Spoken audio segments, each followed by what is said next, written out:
Dear believer, have you ever stopped to consider why you believe what you believe? Have you ever thought about why you chose the religion you chose? Why do you believe in Jesus Christ as the only means to eternal salvation, and not in karma or reincarnation? Why do you believe that Allah is the one true God and Muhammad is his prophet, and not in the Four Noble Truths of the Buddha? Why do you hold to the Torah as the only revealed word of God, and not the Bhagavad Gita? Dear believer, do you ever wonder why your heaven resembles a utopian earth, and is composed of the same base elements found right here on this planet? Do you ever wonder why your deity governs within a power structure that resembles that of the specific time and place in which your holy text was written? Do you ever wonder why your God looks just like you, or the animals with whom you share the planet? Dear believer, is the faith you practice the dominant one within your culture? Do you not find it at least a little suspicious that the overwhelming majority of all religious believers adopt the religion of the society into which they were born, yet remain convinced they've lucked out or been divinely admitted into the one true faith? Does it not make you at least somewhat apprehensive that almost every person of faith chooses belief not because of its virtues, supporting evidence, moral codes, or expression of worship, but rather because it was what they were born into? Why, out of the abundance of faith choices available, does almost every believer on the planet choose the faith that's within arm's reach? Are you a Christian because you were born in America or Europe? A Muslim because you were born in Saudi Arabia or Indonesia? A Buddhist because you were born in Japan or China? A Hindu because you were born in India? Can it be that faith is, in almost every case, just an accident of geography? Do you sincerely believe that had you been born in another country, you'd undoubtedly still be practicing the same faith you now embrace? Dear believer, is the faith you practice that of your parents and their parents before them? Is it the first to which you were exposed? Did you know that nearly all religious devotees end up believing what they were taught to believe by their parents?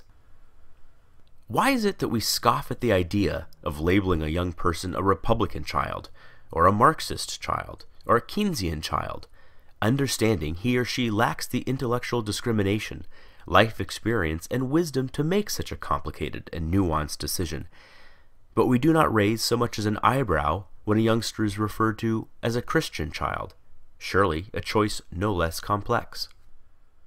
Could it be that there's no such thing as a Muslim child, just a child of Muslim parents?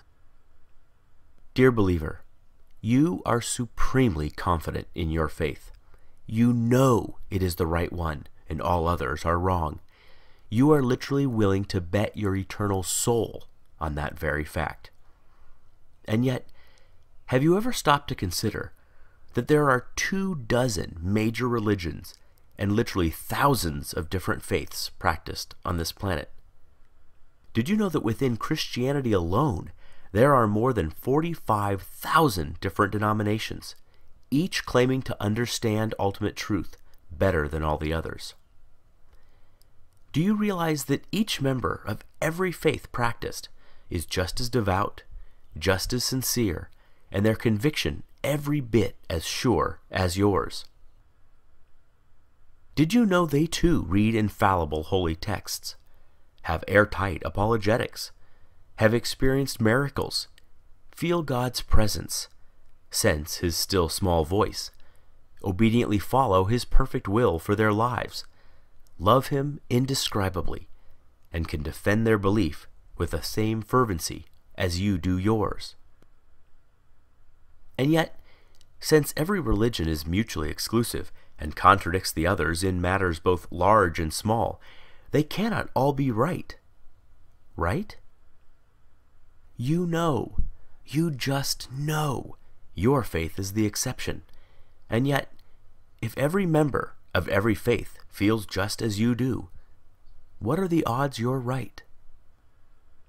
Dear believer, I've often been told that my unbelief is a guarantee of missing out on heaven and ending up in hell. But who's heaven? Who's hell?